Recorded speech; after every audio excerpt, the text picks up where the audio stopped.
fear is not real. The only place that fear can exist is in our thoughts of the future.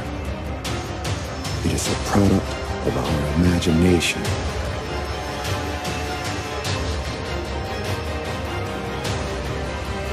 Do not misunderstand me. Danger is very real, but fear is a choice.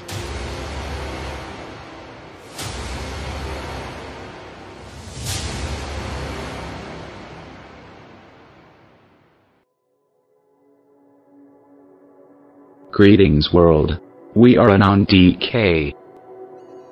Today we will take a look at quantum computers and the rapidly growing world of artificial intelligence. It is important to note that while quantum computers enable much to happen in the future, it is still at the starting level and are pretty worthless at this exact moment. However, as we know how the elite work and think, we can keep a watchful eye on the developments of technology and be prepared for how it will be used by them. We know economies are collapsing across the world. The only thing standing between you having the things you do and having nothing at all is the government's announcement of the collapse. The illusion of economy has been kept up by the elite until the time is right for them to take the next step. It is the quiet before the storm. Once the collapse of economies is finally announced and the effects are allowed to take place, singularity will be achieved. What is singularity? It is what the elite have prepared us for in movies like Terminator, Artificial Intelligence, RoboCop, Eagle-Eyed, where the woman's voice is actually the AI computer system which runs the NSA spy grid in real life today. Singularity is when technology surpasses humans, which is inevitable and will happen far quicker than estimation state. Artificial intelligence will trigger runaway technological growth, resulting in unfathomable changes to human civilization. Once surpassed, humanity will be damned and destroyed. First, jobs will be lost in massive amounts, which will naturally lead to society dependent on government. Unemployment has been on a steady decline for quite some time now.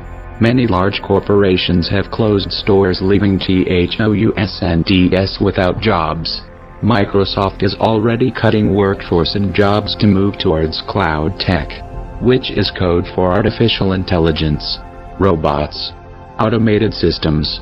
Ride-sharing service Uber is already well in place, and companies like Amazon's logistics branch is banking on AI being the next frontier in technological innovation, investing heavily in the industry.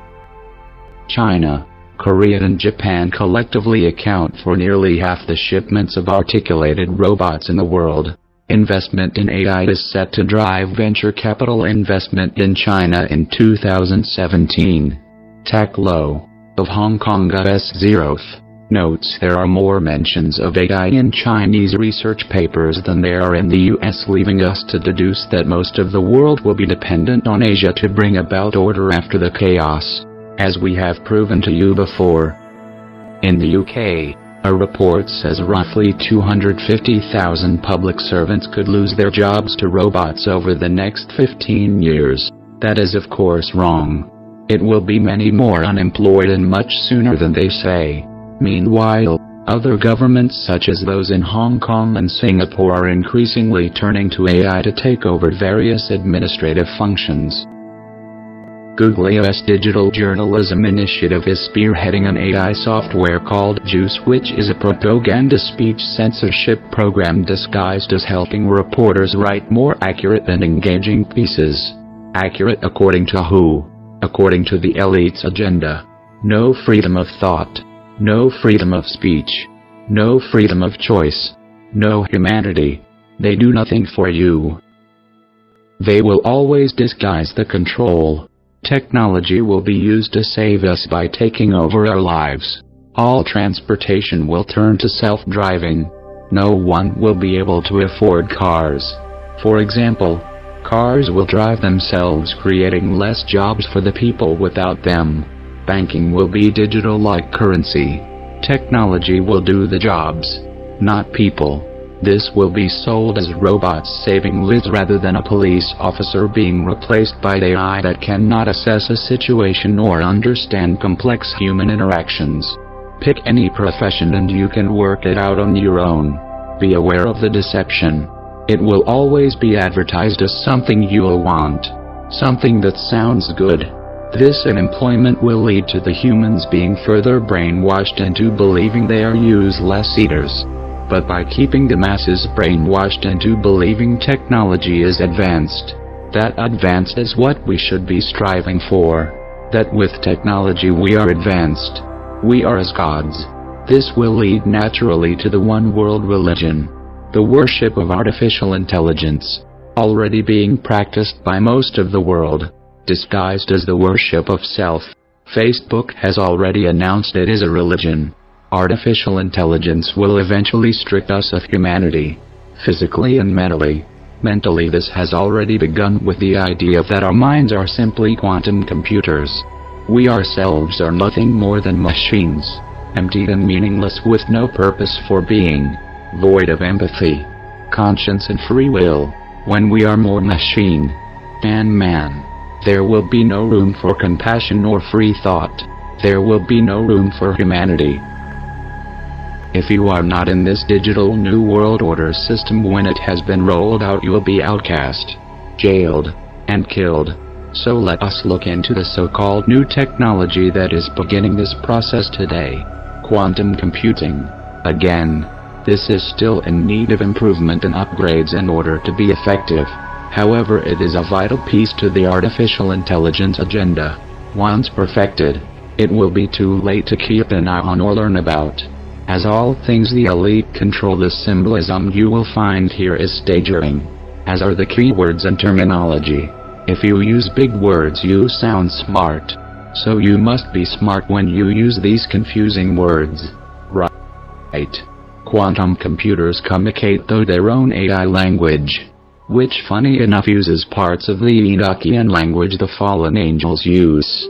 It is self-learning and teach other machines as these computers write their own code, in their own language. The chipsets containing thousands of qubits are arranged as were the letters of the Enochian alphabet on the Great Tablet. A qubit is the measurement system used in the days of the fallen angels, when they were here on Earth. The qubits of the D-wave are in 600-cell tetrahedrons. A tetrahedron is a pyramid structure. We will not get into too much technical detail on the significance of all of this, but the 600 is actually comprised of the tree of life. We see this used in Kabbalah and, as we have pointed out before, many other things. We hope you can see the black cube symbolism for yourself on this one and remember the meanings of it. Worship of Lucifer. Quantum computing will allow for the reconstruction of the Tower of Babel. When the elite ruled Babylon under the Luciferian king Nimrod, they built a tower, a portal, because their goal was to climb back to heaven and kill God because they thought of themselves as gods and were under the one world order. When CERN opened the portal for a nanosecond earlier this year, they claimed they must open it again in order to kill God. The plans do not change. It is all the same now as it was 4,000 years ago. Still no one is paying attention. You do not have to believe this. The elite do, and their beliefs and actions based on them rule your life. So know this. They must advance quantum computing before it will serve its true purpose. But it will advance. Much of the symbolism has been exposed by Richie from Boston and Facelikethesun YouTube channels.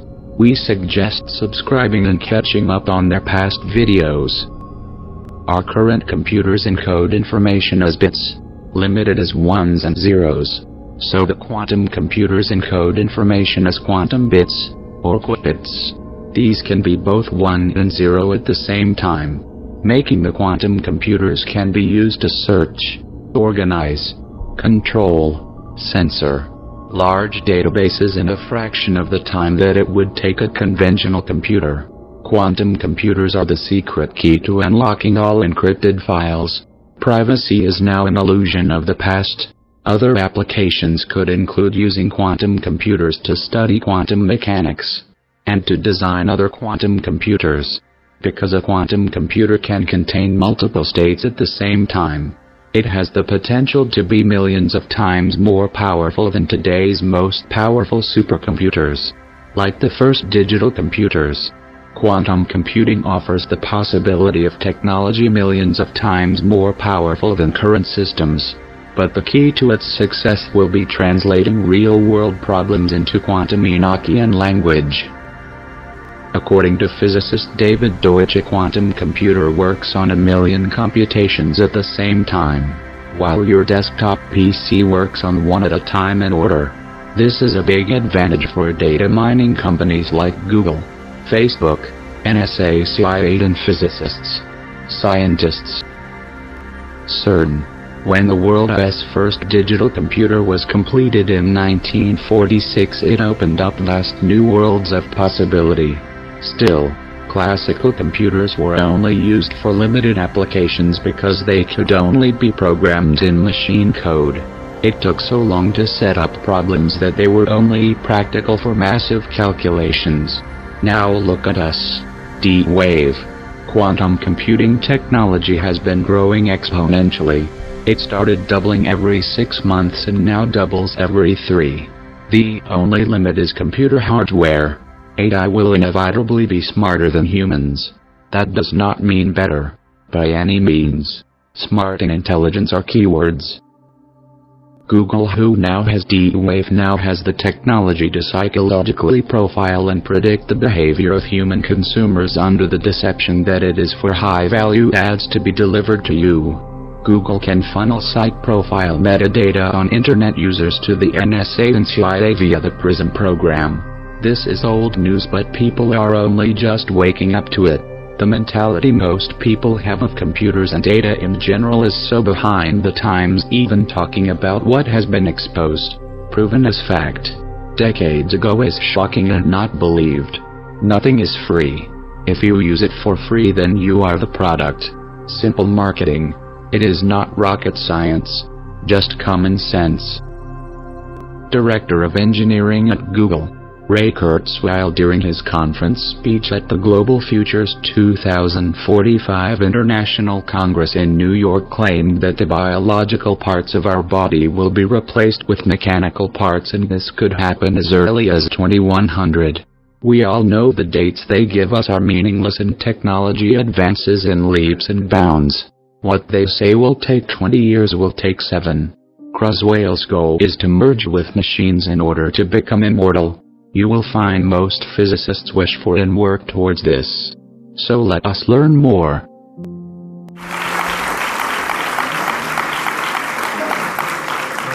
The science delusion is the belief that science already understands the nature of reality in principle, leaving only the details to be filled in. This is a very widespread belief in our society. It's the kind of belief system of people who say, I don't believe in God, I believe in science. It's a belief system which has now been spread to the entire world. Since the late 19th century, science has been conducted under the aspect of a belief system or worldview, which is essentially that of materialism, philosophical materialism. And the sciences are now wholly owned subsidiaries of the materialist worldview. I think that as we break out of it, the sciences will be regenerated. But essentially the 10 dogmas, which are the default worldview of most educated people all over the world, are first, that nature is mechanical or machine-like. The universe is like a machine, animals and plants are like machines, we're like machines. In fact, we are machines. We're lumbering robots, in Richard Dawkins' vivid phrase, with brains that are genetically programmed computers. Second, matter is unconscious. The whole universe is made up of unconscious matter. There's no consciousness in stars, in galaxies, in planets, in animals, in plants, and there ought not to be any in us either, if this theory is true. So a lot of the philosophy of mind over the last 100 years is trying to prove that we're not really conscious at all. So the matter's unconscious, then the laws of nature are fixed. This is dogma 3. The laws of nature are the same now as they were at the time of the Big Bang, and they'll be the same forever. Not just the laws, but the constants of nature are fixed, which is why they are called constants. Dogma 4, the total amount of matter and energy is always the same. It never changes in total quantity, except at the moment of the Big Bang, when it all sprang into existence from nowhere in a single instant. The 5th dogma is that nature's purposeless. There are no purposes in all nature, and the evolutionary process has no purpose or direction. Dogma 6, biological heredity is material. Everything you inherit is in your genes, or in epigenetic modifications of the genes, or in cytoplasmic inheritance. It's material. Dogma 7, memories are stored inside your brain as material traces. Somehow everything you remember is in your brain in modified nerve endings, phosphorylated proteins. No one knows how it works, but nevertheless, almost everyone in the scientific world believes it must be in the brain. Dogma 8, your mind is inside your head. All your consciousness is the activity of your brain and nothing more. Dogma 9, which follows from Dogma 8, psychic phenomena like telepathy are impossible. Your thoughts and intentions cannot have any effect at a distance because your mind's inside your head. Therefore, all the apparent evidence for telepathy and other psychic phenomena is illusory. People believe these things happen, but it's just because they don't know enough about statistics, or they're deceived by coincidences, or it's wishful thinking. And Dogma 10, mechanistic medicine is the only kind that really works. That's why governments only fund research into mechanistic medicine and ignore complementary and alternative therapies. Those can't possibly really work because they're not mechanistic. They may appear to work because people would have got better anyway, or because of the placebo effect. But the only kind that really works is mechanistic medicine. Well, this is the default worldview, which is held by almost all educated people all over the world. It's the basis of the educational system, the National Health Service, the Medical Research Council, governments, and it's just the default worldview of educated people. As my friend Terence McKenna used to say, modern science is based on the principle, give us one free miracle and we'll explain the rest. For 80 years, all computers have worked basically the same way, a series of electrical circuits switching between off and on, 0 and 1. But that could be about to change. Quantum computing would enable exponential jumps in computing power, turning the entire industry on its head. And according to Microsoft's research lab, it could happen in the next 10 years. Where a conventional computer uses electrical circuits as bits, a quantum computer runs on quantum bits, or qubits. Tiny particles magnetically suspended in extreme cold, just fractions of a degree above absolute zero. The idea is to keep each qubit in a state of superposition, so it's simultaneously a 1 and a 0. That allows for something researchers call a quantum speedup. With the speedup, each qubit increases computing power exponentially. With enough qubits, that power starts to go really fast. It won't help much if you just want to check your email, but it lets researchers tackle complex problems like weather prediction or materials analysis that are still really difficult with conventional computing. Google and Microsoft are particularly interested. They've both formed quantum labs, hiring away a lot of the top scientists working on quantum computing. But that speedup isn't happening yet, or at least we haven't seen proof of it. A company called D-Wave is already making and selling quantum computers to different labs, including Google's Quantum AI lab. But a lot of researchers say the computers can't actually demonstrate a quantum speedup. That means it is a quantum computer, but it's not good at any of the things we want quantum computers to be good at. Of course, D-Wave disagrees, but it's really hard to say who's right. It's one of the weirdest things about quantum computing. It might already be here, and we just don't know it yet. With researchers who are using the outermost electron in phosphorus as a qubit. But how does that work? Well, all electrons have magnetic fields, so they're basically like tiny bar magnets. And this property is called spin. If you place them in a magnetic field, they will align with that field, just like a compass needle lines up with the magnetic field of the Earth. Now this is the lowest energy state, so you could call it the zero state, or we call it, for the electron, spin down. Now you can put it in a 1 state or spin up, but that takes some energy. If you took out the glass from your compass, you could turn the needle the other way, but you would have to apply some force to it. You have to push it to flick to the other side. And that is the highest energy state. In principle, if you were so delicate to really put it exactly against the magnetic field, it would stay there. Now, so far, this is basically just like a classical bit. It's got two states, Spin up and spin down, which are like the classical 1 and 0. But the funny thing about quantum objects is that they can be in both states at once. Now, when you measure the spin, it will be either up or down. But before you measure it, the electron can exist in what's called a quantum superposition, where these coefficients indicate the relative probability of finding the electron in one state or the other. Now, it's hard to imagine how this enables the incredible computing power of quantum computers without considering two interacting quantum bits. Hello. Hi. Now, there are 4 possible states of these two electrons. You could think that, well, that's just like 2 bits of a classical computer, right? If you have 2 bits, you can write 00, 01, 10, 11, right? There's 4 numbers.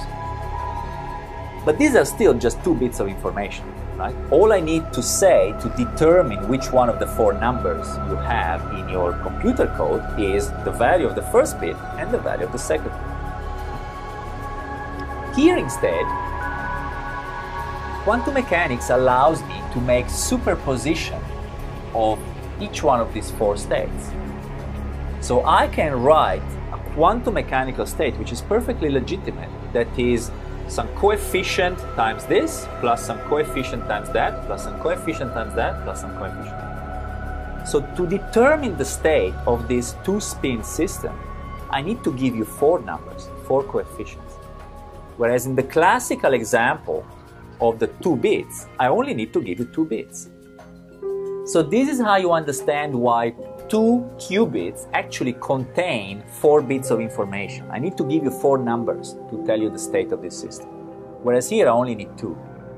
Now if we made 3 spins, we would have 8 different states. I need to give you 8 different numbers to define the state of those 3 spins.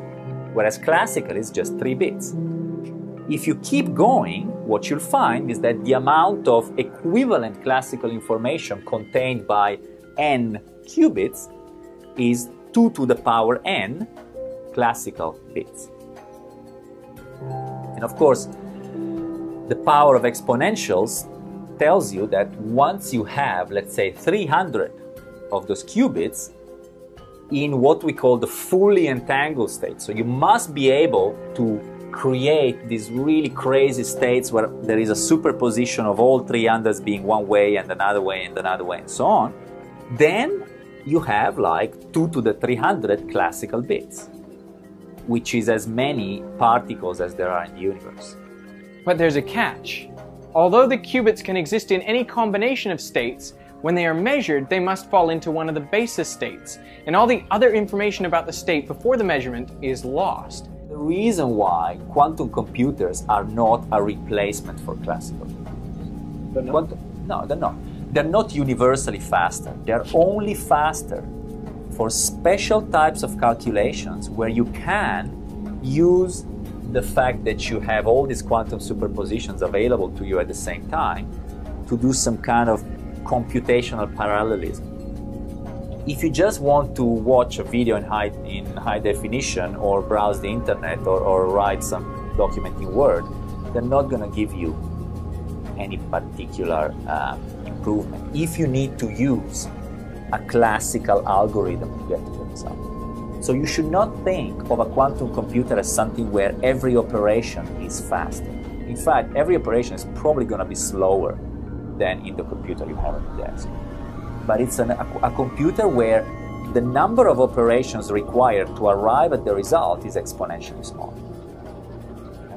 So the improvement is not in the speed of the individual operation, is in the total number of operations you need to arrive at the result. But that is only the case in particular types of calculations, in particular algorithms. It's not universally. Quantum computing is a whole new category of computing, and it directly leverages the laws of quantum mechanics to do a computation. Quantum mechanics are the most fundamental laws in the universe. It describes how everything in the universe works. What we've built, we use those laws of quantum mechanics. Quantum computers allow us to access hidden features of nature. We're looking at the dynamics of atoms and molecules, and they found that those atoms and molecules behave nothing like what you experience at macroscopic scales. One of the fundamental building blocks, or the fundamental building block of a quantum computer, is a thing called a qubit. Q-U-B-I-T, right? So it's basically a bit, the lowest level building block of a computer today. It's either a 0 or a 1, but it can also be in what's called the superposition of 0 and 1. In other words, it could be in two states, 0 and 1 at the same time. There's something called superposition. Say an electron is going from point A to B. Your common conception of how an object travels from one place to another is to take a single trajectory across space. Electrons actually take all possible paths simultaneously. Imagine that you're at point A and you have to go through a maze with 1 billion possible paths to escape. If you're a classical you, you're going to try one path, that didn't work, come back, and you could imagine it taking many, many lifetimes through 1 billion or never. But what if the same physical you could travel all those paths simultaneously? Another effect is quantum tunneling, wherein I can have an object on one side of an impenetrable barrier, and it will disappear and appear on the other side of that wall. If all of these different selves in these parallel streams of reality can talk to each other and collaborate, coherent evolution is when these paths can talk. You see a strip of film representing two realities, and when the two pieces of film are stuck together, we call that coherent evolution. They can talk to each other. That's another way that you could escape and explore domains that would otherwise be forbidden to you as a classical entity. And finally, quantum entanglement, which really bothered Albert Einstein. Example, imagine you had two pairs of dice, one in California, one in New York City. You roll them 1,000 times. But if you compare the die rolls 1,000 times out of 1,000 or 1,000,000 out of 1,000,000, they got the same result every time. It's as if the dice know about each other with no physical connection between them whatsoever. And that's how those disparate paths can talk to each other. And superposition and entanglement is another quantum mechanical property. When people started thinking about how to engineer systems based on this kind of quantum dynamics, there's something called qubits. So bits, what you're all used to, it's a 0 or 1, basically a switch that can be on or off. But what if I could build a device that could be in two possibilities simultaneously and then concatenate them into an array? To put it the way David Deutsch, the progenitor of this field, quantum computation will be the first technology that allows a useful task to be formed in collaboration between parallel universes. Why is it if the universe at this microscopic scale behaves that way, and you're built out of those constituents, you're not doing that? In fact, it's quite difficult to do. Okay, here we're finally going to hear from the CEO himself why D-Wave is very limited in what they are able to do. They need a very cold environment for their quantum computation to even work. The processor is a quantum computer. So they need these huge giant refrigerators that keep it cold enough for there to be quantum computational processes that can work. And the quantum computer is actually just that black part that you see. It's just the chip. That's the whole quantum computer, but it can't work without the giant refrigerator. And that is why D-Wave is limited in what they can do. The overwhelmingly obvious killer app for quantum computation is optimization. What our buddy there, Jordy Rose from D-Wave, means by optimization is making it work correctly. And by the way, yes, he's the one who said that D-Wave leaning up against one is like being next to the altar of an alien god. And I thought he was the CEO, but apparently he's not. This guy, Vern, is. Anyway. Because the enemy of quantum computing is the environment, things like temperature. When you have temperature, you have molecules moving around that cause interference to the quantum computation.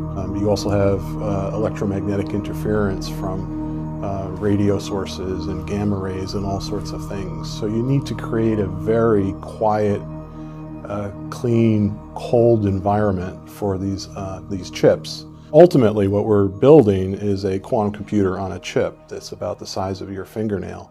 So these machines run at a very low temperature so that they can have that pristine, very clean, quiet environment to run in, and it doesn't disturb that quantum computation.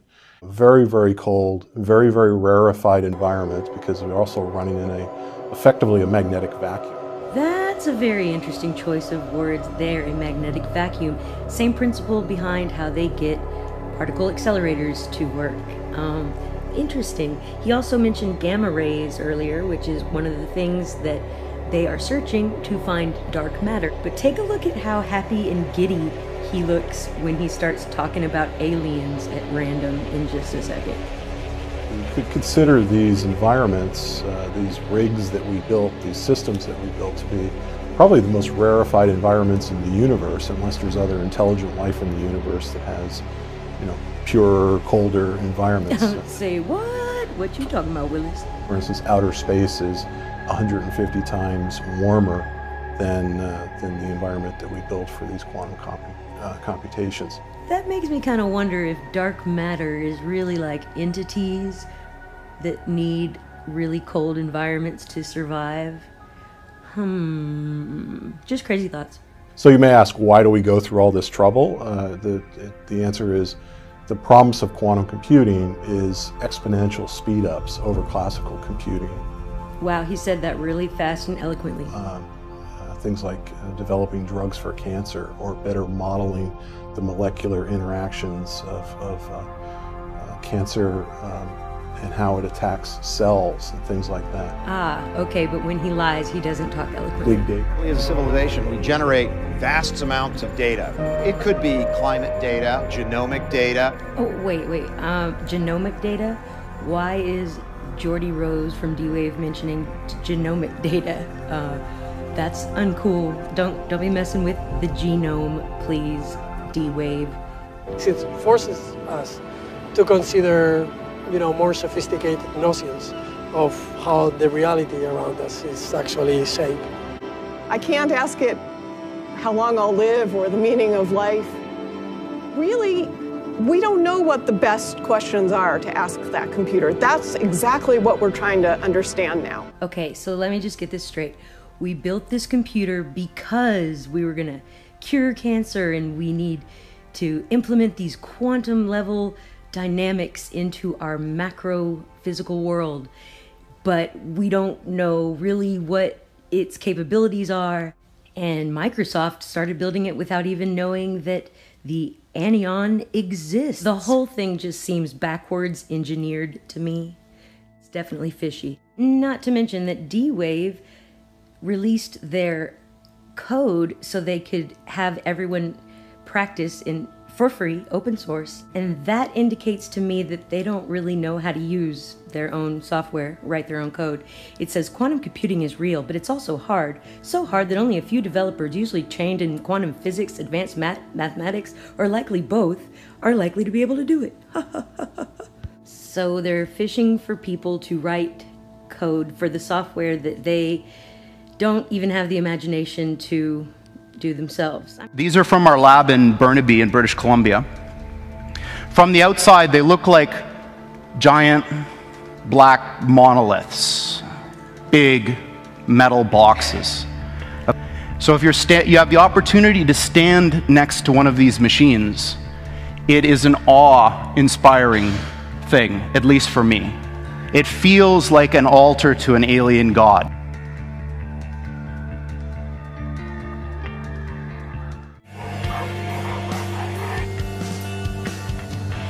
It feels like an altar to an alien god. I think here's, in my mind, the strongest argument for us being in a simulation, probably being in a simulation, I think is the following. That 40 years ago, we had Pong, like 2 rectangles and a dot. That was what games were. Now, 40 years later, we have photorealistic 3D simulations with millions of people playing simultaneously, and it's getting better every year. And soon we'll have virtual reality, augmented reality. If you assume any rate of improvement at all then the games will become indistinguishable from reality. They'll be indistinguishable. Computing would be able to simultaneously consider every possible combination of solutions to a problem simultaneously. And the kinds of things that humans do seem to be explained by more classical computing, but this remains both a technical and controversial area. So they become, more knowledgeable, more creative, more beautiful, all the things that have been attributed to God in our religious traditions without limit. And an evolutionary process actually never reaches infinite levels, but it explodes exponentially, and so it seems to be becoming infinite.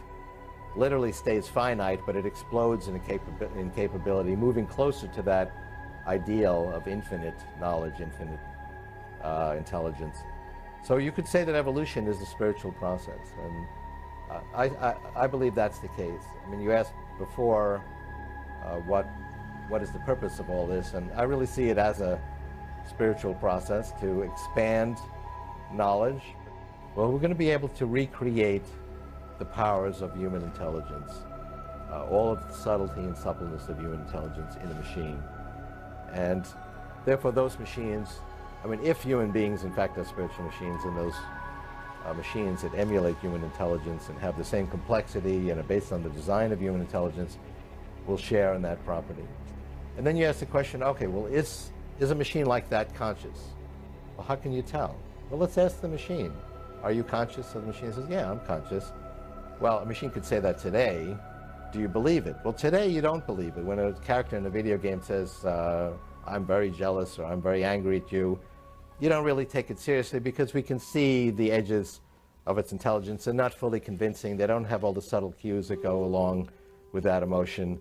So we don't really believe that they're really conscious. We think they're just a software program. But the point of my thesis is that as we get out to the late 2020s, early 2030s, these machines will be so complex and so rich in their emotional reactions and so realistic in their recreations of human intelligence that when they talk about their feelings, they will have all the subtle cues, and we will be. For more details on this, see our blog in the description. Just like Google and Facebook and Twitter, D-Wave was created and funded by Intel, the Char's funding branch. This machine, once upgraded enough to be used properly, which will happen in a few years, will bring about the reality of Minority Report. D-Wave's most useful purpose is to dissect data and index it to file U. By doing this, the governments can easily install pre-crime, just as China has already been doing in reality for years. Computers predicting humans' actions before they happen based on their past and present data. So now maybe you will start to think before you post. What goes on the internet does not come off, even if you hit delete. Coming up in 2018, Google will turn over its search engine algorithm to a massive network of self-learning machines. Soon thereafter, a voice interface will be added to Google, achieving the Star Trek Computera goal that Google first outlined in the 1990s. Google's Ray Kurzweil has stated 2,000 and 8,000 qubit systems coming in 2 years and 4 years that will speed up solving nearly all machine learning optimization problems in 1 second after they are formulated properly for the wave system. In a few years, Kurzweil will have the classical computer power of Google US data centers and quantum computer power that could be beyond the power of all classical computers to drive his solution of greater than human intelligence. Artificial intelligence. Earlier this year, Lockheed Martin shared details of its implementation of a D-Wave Systems quantum computer, which reportedly cost $10 million. They are using the computer to develop new aircraft, radar and space systems. Google is taking steps at incorporating quantum computing into its operations with the Quantum Artificial Intelligence Lab, located at the NASA Ames Research Center in Moffett Field, California. Google has already assembled machine learning algorithms that involve quantum elements. Google had already used machine learning to recognize faces and other things in photos and videos by 2009. Quantum computing takes us all to the next level of artificial intelligence as it bridges the gap of human and machine interaction. Now machines are self-learning. We do not have to teach them. We no longer have to enter code and give the computer the answer so it knows what to do next time. Now it learns and writes its own code. Machine learning has already given us self-driving cars, speech recognition, effective web searches, and more. Google's algorithm recognizes that you searched for something a couple of seconds after searching something else. Google records and saves this information for others who make a similar typing mistake. Logging and saving your data is how Google learns to correct it for you. No one thinks about it. To us, this is now as normal as breathing. What will we have adapted to, gotten numb to, accepted as normal, in 5 years, in 10 years? Wearables have also impacted how we interact and use artificial intelligence. Now our hearts are monitored from our watches and cancer cells can be detected by our contact lenses. When we cannot sleep, frequencies can be sent out from these devices to make us sleep. If we are stressed, just hit the button on your watch and the frequency will reprogram you. Now machines are already able to control our minds literally, and like everything with computers, it leaves a detailed data log of you. How much more of yourself will you give away? Are you happy throwing away your soul, not to mention your worth in life? Intelli's Nitty Chapel says, the way I think of it is, AI is the science and machine learning is the algorithms that make the machines smarter. AI has become so pervasive in our lives we don't come to recognize that it is powering a lot of things. You probably use it dozens of times a day without knowing it. There are 3 types of learning. Reinforcement learning. This concentrates on how an AI agent should behave in order to get the most out of its work. The machine picks an action or a sequence of actions, and gets a reward.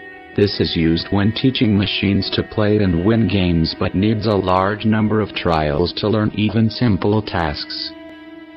Supervised learning. This is when researchers tell the machine what the correct answer is for a particular input.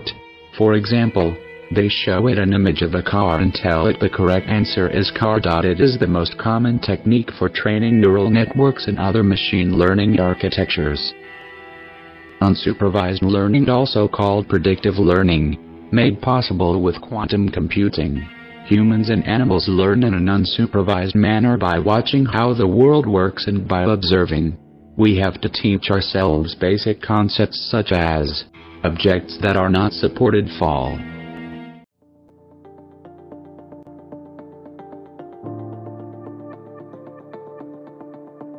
These are perfect weapons for example, assassination. You can program in what your nemesis looks like, have a thing fly for 2 hours, identify the person, kill him, and then self-destruct so no one knows who did it. It's great for ethnic cleansing. You can program these things to look for a certain ethnic group only and kill them. They're very, very cheap. You can imagine swarms of little bumblebee-sized things which just recognize the face, find the eyeball, which is the softest part of the skull, fires a little bullet there, which is very cheap and you don't need a lot of power, kills people. If you have thousands of those, it would completely transform warfare in a way that's very hard for nations to defend against, other than by creating a police state. And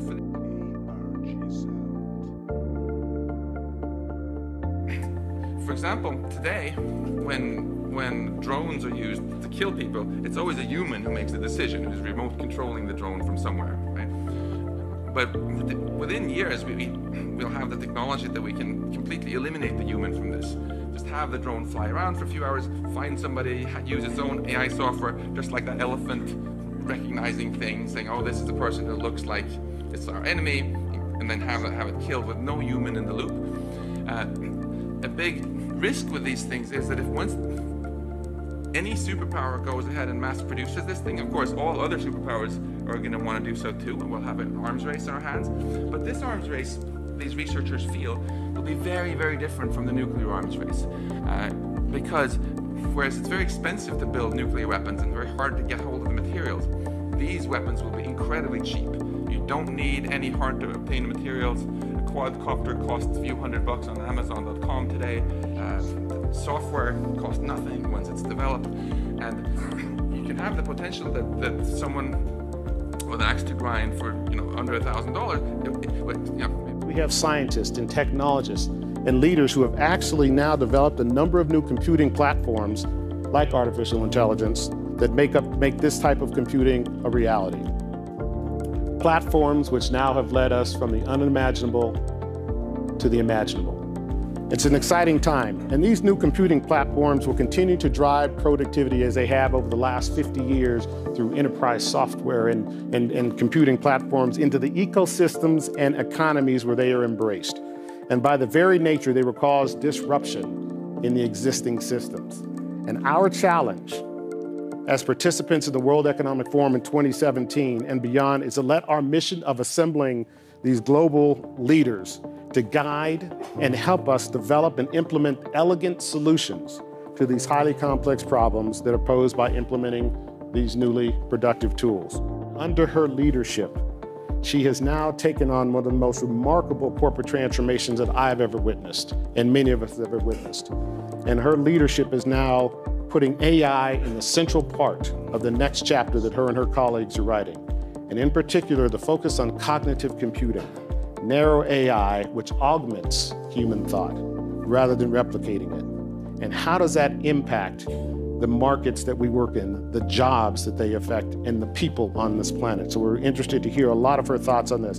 Just to give you a sense of size and scale, IBM's Watson will touch approximately 1 billion people this year through its business solutions and access across various industries. Big areas we've also invested in. So we've only picked a few areas because this is an open platform and there are millions of companies developing their own things. But where we've done and taken the development on healthcare in Watson is what we call our artificial intelligence. I should have said that. 300 million records, but every institution has its own data to bring to this. And therefore in this world, the second thing is important is you want to have industry data, and really to unlock the value, it's your decades of data as well combined with this. And so these systems will be most effective when they're trained with domain knowledge and in an industry context. And the kill decision, which is required by United States law to be made by human beings. Human beings must be in the loop before someone is killed by a drone, but it's in the machine. And it doesn't need people. It can decide by itself whether or not it kills somebody. And the experts say it's going to make less mistakes and less collateral damage than the human decisions. The kill decision in robots in the air, in robots on the ground, in robots in the water or underwater, where there are also drones, is made by, or can be made by machines. And in my book, I quote many official United States government documents which say, our goal is to have the kill decision made by them. The problem is, artificial intelligence, sometimes they make mistakes. This is Talon. He's an automatic cannon. I mean, they can, a lot of ammunition in that thing, and you can also put rockets on it. It's in Iraq since 2007. At a demonstration with US generals, experts, the damn thing got out of control and started pointing at the audience.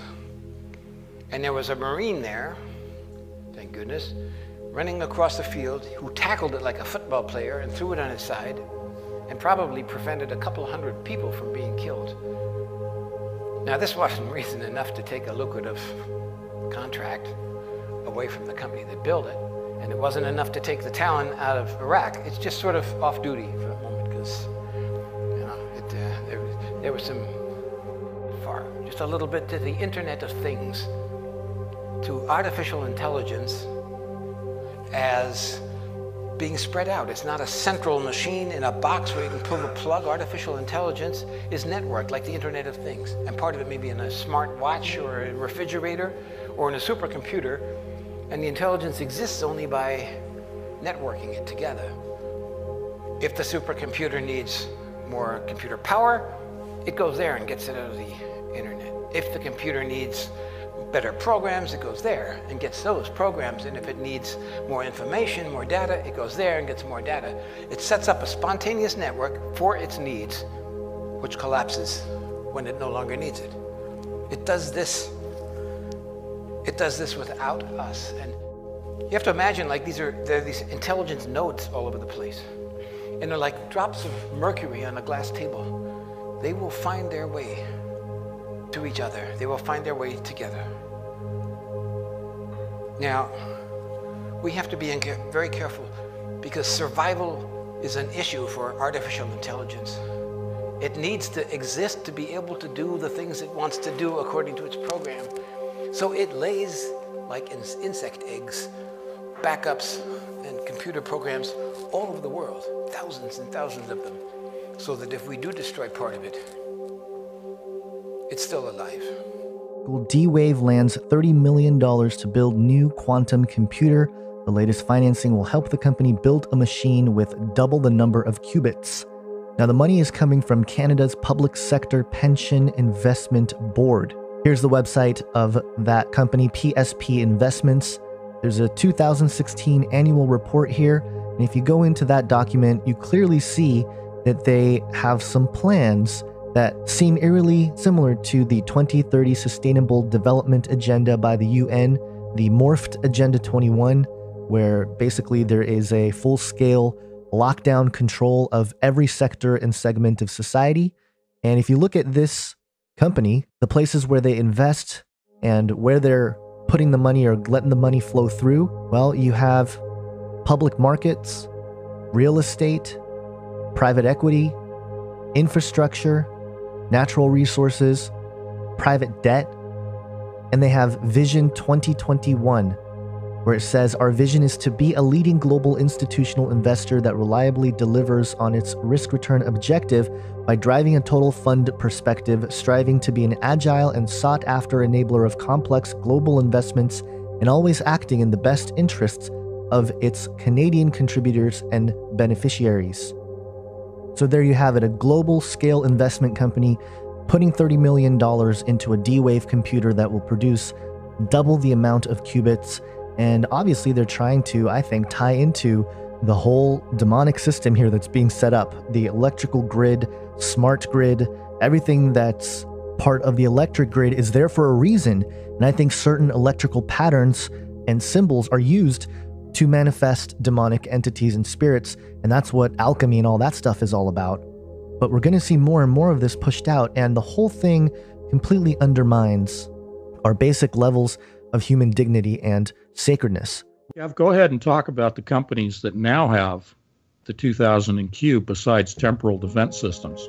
Yeah, because that's kind of something we missed, and I certainly didn't comprehend that when we heard that Temporal Defense Systems, this encryption company, cybersecurity company, had bought the new model, the 2000 Q, which is a 2048. I didn't appreciate the fact that everyone who had the other model, the older model now, was it the 2000X, Tony? The 1000. 1000? Well, what the companies actually chose to do was swap out their chips. They basically had an upgrade. And the companies that chose to do that, I mean, some of them include Google, NASA, USRA, and even Lockheed Martin, to name but a few. Now you've got this other company, Temporal Defense Systems. They've got one. And the thing that also struck me today in this presentation was the fact that the amount of unknown companies, and we've got universities as well, that are accessing the quantum cloud. They can actually use the quantum processing power of D-Wave via remote locations. It's amazing stuff, and it really does beg the question, Tony, as to, well, we know where they're going. We'll be going with that after the break, but it just shows you it's really out there in the real world now. We've got Virginia Tech, they're using it there in association with DARPA, no less, and other US intelligence agencies. So here we have a direct connection between D-Wave and the spooks. And Of course, Eric Wadzinski, the brain behind it, he came from a DARPA-funded project in the first place. It's got money, the money's coming out their ears, and I think you'll probably have details there of this latest round of funding that they've secured. Yeah, they just acquired or were provided an initial $30 million with another $20 million coming if they meet certain criteria, certain benchmarks. But overall, $50 million from a pension fund in Canada that is investing in this Canadian company. This is Burnaby, British Columbia, D-Wave's headquarters. And so the largest pension fund administrator or investment group in Canada is investing in their own people in D-Wave to the tune of $50 million. They'll be building a new facility. And that facility is going to house the new computer manufacturing equipment that I'm going to present to you today after this first break. The issue here is that D-Wave up to this point has been processing information in a classical fashion using non-classical devices known as qubits, quantum bits. And it's kind of like you're working apples and oranges against each other. And they've been trying to solve problems utilizing combinatorial optimization through a process known as quantum. I know how you can get what they call the ghost in the machine. I had a company in Austin called US Creative, and we were one of the very first companies that was a B2B website. And we had a database of 450,000 professionals. When we started writing our code, the odd thing was, I can remember sitting in one of the meetings, I had a problem with my IT manager, and I said, what's wrong with the system? He said, Wayne, he said, I got to tell you, the damnedest thing's going on here. He said, there's extra code in here that we didn't put in there. Well, that put the seeds, Rex, today where we're talking this conversation, the ghost in the machine. I think our DNA has that effect. Yes. I think that, my question, Rex, in this, is it freedom or is it prison? I will not put those devices on because in the video post-production industry, we know what subliminal program. We did it. We had one of the largest beer manufacturers, and I can tell you the technology was back then. It was the great thing that we found out about television, the fact that the sensory of your eyes picks up more information than what your brain is actually recording. Have you ever studied hypnosis? How it works? Oh, yeah. Well, okay, so the brain, each human being is its own bioelectromagnetic field. It's a unique thing about us. That's why we have a soul. And it's that electromagnetic field that we can measure between 8 and 12 megahertz. Think about it. Today, you can go virtually no place on the planet, even now at 30,000 feet, where you're not getting Wi-Fi. My question is, what is Wi-Fi? And how is the effect on the brain? And how would we know if we were hypnotized or we weren't hypnotized? I've seen people who go through extreme anxiety. I have stories of children at the age of 11 killing caretakers, parental units, because they took away their electronic device. Is there a connection? Is there a correlation? I think there is. And now babies, as I was talking to you just a minute ago, born in 2017, they are basically immersed in Wi-Fi. So this gets very compounded and complex now. We know that our bodies, we can't get away from Wi-Fi. It turns out now we can't find a place to drink water, particularly in populated countries that are not heavily contaminated with pharmaceuticals. And even the food now is being genetically modified. Well, it all goes back down to the DNA. And we were just talking about these frequencies, ultrasounds. What I found out is that frequencies can actually kill certain parts, certain organs. They got the weaponry now that they can give you a heart attack. And you don't even, you can be a perfectly fine specimen, as they would say. And it's by frequency. So if frequency can have an impact on DNA. If DNA has an impact on our species, and it goes right down the line, who the hell is controlling all the switches?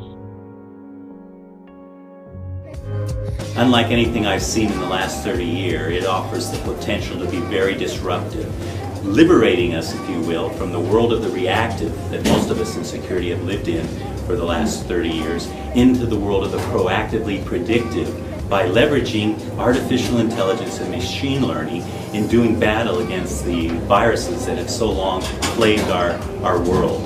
Instead of the low rates of performance that we've been used to seeing, they're now delivering or convicting at a rate of 99.7%, which is liberating all sorts of resources that heretofore were committed and tied to the downstream implication. But he included CERN in this, in the discussion of D-Wave's computer. The reason is this computer will be responsible for opening the large scale, what I call the freeway portal at CERN, and maintaining the expansion and growth of that, and then the stabilization of a macro scale portal. CERN's own people have openly said, we are going to open a portal. We're going to open a gateway, a doorway. So this isn't me talking science fiction. I'm reporting to you from the source. But I think we're going to demonstrate just how real this is today. This is what the inside of this computer looks like. That's a black cube. You guys heard me talk about it on Friday, the worship of the black cube in Saturn, the black sun, okay? They chose the color and shape for a reason. This is electromagnetic shielding. It's also thermal shielding. This is a computer that is super cold, colder than outer space for superconducting purposes. The chip has what are known as Josephson junctions to establish quantum entanglement at the quantum level. That's what Einstein called spooky action at a distance, quantum entanglement. That's what makes it work. But they have to have the chip and the conductors cold enough that they can eliminate resistance so that the electrons can flow freely in the qubit, and also maintain that quantum state and the quantum entanglement that allows it to communicate through what's called quantum tunneling. Gothard Tunnel, quantum tunneling. Gothard Tunnel, right near CERN, okay? They're showing you how they're opening the portal in the ceremony at the Gothard Tunnel. They show you the portal on the screen. It's a tunnel, and you use quantum tunneling to talk to the other side. So they're telling us straight out. So, super cold, shielded from electromagnetic interference from the outside. That maintains the quantum entanglement, and it maintains the superconducting state. This is what it looks like. Do you remember the movie, or I guess it was a movie, Star Trek movie, and the woman and her spine that was lowered, head and spine, down into the body? Now I'm going to share something with you today that I didn't on Friday. This is the qubit itself in an armature. That's what it looks like. You saw it in the video. What you're seeing here is not the real computer. This is for public consumption. When they had the Model 512, they were not at the proper frequency and wavelength, so they had to progress the model numbers. So here's what they did. They kept building more complex computers, added the qubits mathematically in a binary fashion towards that goal to get it tuned. The 4096 tuned into the universe. That's where they were actually able to communicate real time, 24/7, stable portal at the quantum level. Same thing they're going to do at CERN, but on a macro scale. 8192 is the encrypted code. It's an algorithm. 2048, model number, one of the computers, refers to Peter Shor's algorithm called 2048. There's a thing in cryptology of secret encoding for communications called RSA cryptology. It's based on Peter Shor's 2048 algorithm. One of the benchmarks for D-Wave in building their computers was, can we find all the prime factors in this algorithm? Because Shor said, when he developed it in the early 80s, this theory, that it would take a quantum computer. Now, all he knew about were transistors. He'd never heard of qubits, as far as I can tell. But he said it would take a quantum computer to crunch the numbers, to break the algorithm, to break the RSA coding. Well, D-Wave did. They achieved their benchmark, okay?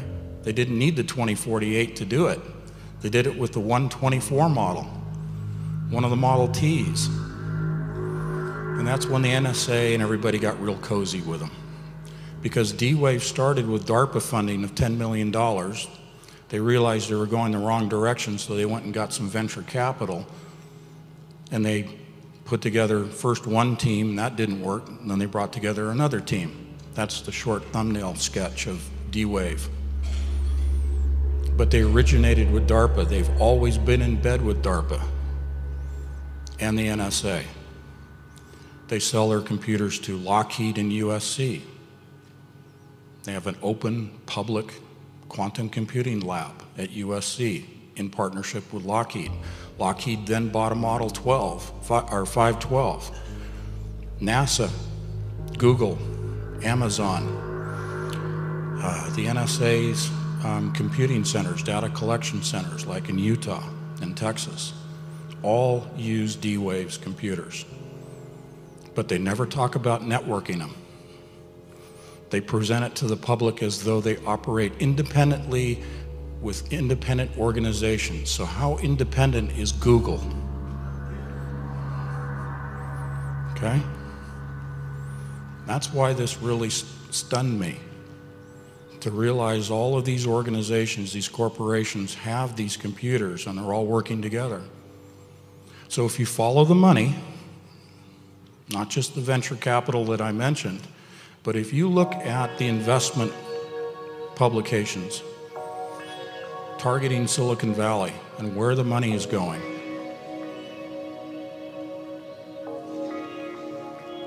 quantum computing, artificial intelligence from the quantum computing, that's number one. Number two is defeating death, immortality, genetic modification. It's all over in the public domain literature. That's where all the money's going. Jeff Bezos, Amazon. Why is he partnered with Google and D-Wave? He's one of the founding partners of D-Wave. Their model, their business model at Amazon is they want to sell you everything in the world. Now, this computer system also operates in an environment that's called the Sentient World Simulation, SWS. Purdue University published a draft white paper in 2006 describing a sentient world simulation, a mirror, a virtual reality of the entire planet and all its inhabitants. 2007, it went live. If I had my graphics up, I'd show you the progression of the model numbers of the computers coincide with the implementation of the virtual world. D-Wave's computer runs the mirror of the entire planet. The Model 512 in 2013, Gordy Rose described as having the equivalent processing power of 7 billion human brains, and each human brain processes a petaflop of data. We can't even imagine the Model T capability. Now we're up to 8192. So all these things connect. Real-time they can monitor us, know what we're doing, and predict, like future crime, predict what we will do. Because in machine learning, you have algorithms that are built based upon human behavior, modeling human behavior for the purpose of predicting what we will do. The machine predicts. If you can predict, you can control. Why so much unspoken about this technology?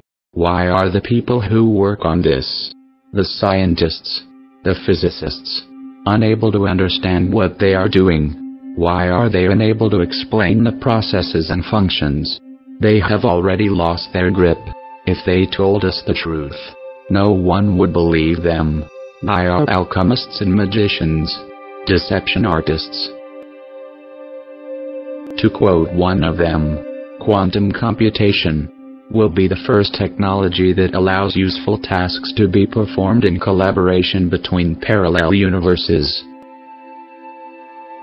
This is the end goal and the potential is here. This is why we must be vigilant.